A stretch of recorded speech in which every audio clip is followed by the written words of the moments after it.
क्या तुमने कभी सोचा है कि कुछ स्टूडेंट फर्स्ट अटेम्प्ट में नीट क्लियर कर पाते हैं, वहीं किसी से 5-5 अटेम्प्ट्स के बाद भी नीट नहीं क्लियर होता है, या फिर किन्हीं से फर्स्ट अटेम्प्ट में तो नहीं क्लियर होता है बट सेकंड या थर्ड अटेम्प्ट वो फोड़ के रख देता है। सवाल अब ये है कि सेकंड अटेम्प्ट या थर्ड अटेम्प्ट में उसे ऐसा क्या मालूम चल गया जिसकी वजह से उसका सिलेक्शन तो हो गया काफ़ी अच्छे रैंक से, या फिर काफ़ी अच्छे मार्क्स से उसका सिलेक्शन हो गया। So called the secret ingredient that I'm gonna share in this video, so watch till the end. Hello everyone, this is your medical वाले भैया third year MBBS student from government medical college JSR। तो आज की इस video में हम कुछ ऐसे ही चीज़ों के बारे में जानेंगे, ऐसी गलतियों के बारे में जानेंगे जिसकी वजह से 99% स्टूडेंट का सिलेक्शन नहीं हो पाता है। First, reading biology other than NCERT।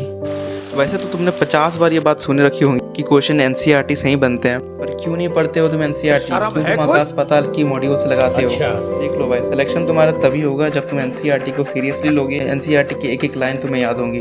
It's 100% true for biology. Now comes to chemistry and physics. Physics में मैटर क्या करता है? मैटर तुम्हारा कॉन्सेप्ट जो तुम्हारे NCERT में है। NCERT डेफिनेटली इसमें भी तुम्हें पढ़नी है, पर क्वेश्चन प्रैक्टिस तुम्हें NCERT के बाहर से भी करनी है। बहुत सारे बुक्स अवेलेबल है जो NCERT बेस्ड क्वेश्चन सॉल्व करवाती है, जैसे MTG हो गया। फिजिक्स के क्वेश्चन सॉल्व करना चाहो तो मैं रेकमेंड करूँगा एलन के मॉड्यूल लगा सकते हो, बहुत ही अच्छा मॉड्यूल है उसके। केमिस्ट्री में भी जहाँ तक बात आती है, स्पेशली इनऑर्गेनिक प्योरली तुम्हारे NCERT बेस्ड ही होता है। तुम्हें एक एक लाइन रटनी है जैसे तुम बायोलॉजी के लिए रटते हो। मैं फिजिकल और ऑर्गेनिक के बारे में ऐसा नहीं कहूँगा कि NCERT से पढ़ो, क्योंकि उससे क्वेश्चन थोड़ी बाहर से आ सकती है, तो तुम्हें क्वेश्चन प्रैक्टिस पे ज़्यादा ध्यान देना है उसमें। Second, not having enough question practice. एक रियल फैक्ट बताऊं तो जितने भी स्टूडेंट जिनका सिलेक्शन हुआ रहता है गवर्नमेंट मेडिकल कॉलेज में, उन्होंने पर सब्जेक्ट में एटलीस्ट 50,000 प्लस MCQ प्रैक्टिस की होती है, 11-12 दोनों मिला के पर सब्जेक्ट। ये एटलीस्ट है। इससे तुम्हें आइडिया मिल गई होगी तुम्हें कितना ज़्यादा प्रैक्टिस की ज़रूरत है सिलेक्शन होने के लिए। सिर्फ थ्योरी पढ़ते रह जाओगे, क्वेश्चन प्रैक्टिस नहीं करोगे तो सिलेक्शन नहीं होगा, ये बात तुम समझ लो। Number 3, practice mock test like hell. अगर एक सिंगल सबसे मोस्ट इम्पॉर्टेंट फैक्टर की बात करें जो एक स्टूडेंट जो सेलेक्ट होता है, उन सब में एक चीज़ कॉमन पता है क्या? उन्होंने अपने प्रिपरेशन जर्नी में बहुत सारे मॉक टेस्ट लगाए हैं, लिटरली बहुत सारे मॉक टेस्ट। स्टूडेंट की गलती क्या होती है? वो इंतज़ार करता है कि कब उसका सिलेबस कंप्लीट होगा, फिर वो मॉक टेस्ट पे जाएगा, जो कि कभी नहीं होता है। ये तुम जान लो कि सिलेबस कंप्लीट कभी किसी का नहीं होता है, 100% कभी किसी का नहीं होता है। इवन AIR 1 जो इस साल का होने वाला है या फिर पिछले साल का, 100% सिलेबस किसी का कंप्लीट नहीं होता है।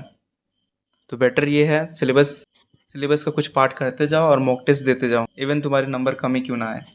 Number 4, not analysing and correcting your mistakes.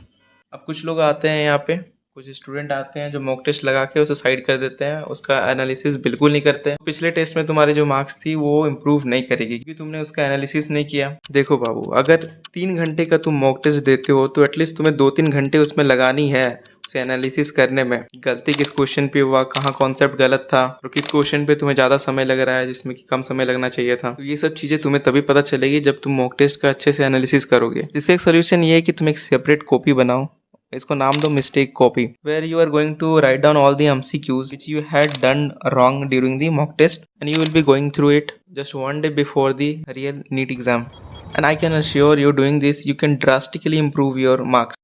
Number 5, follow productivity not trends. I've seen many students who claim to study for 18 hours during exam time. At the end जब उनका रिजल्ट आता है they end up getting a rank like phone number.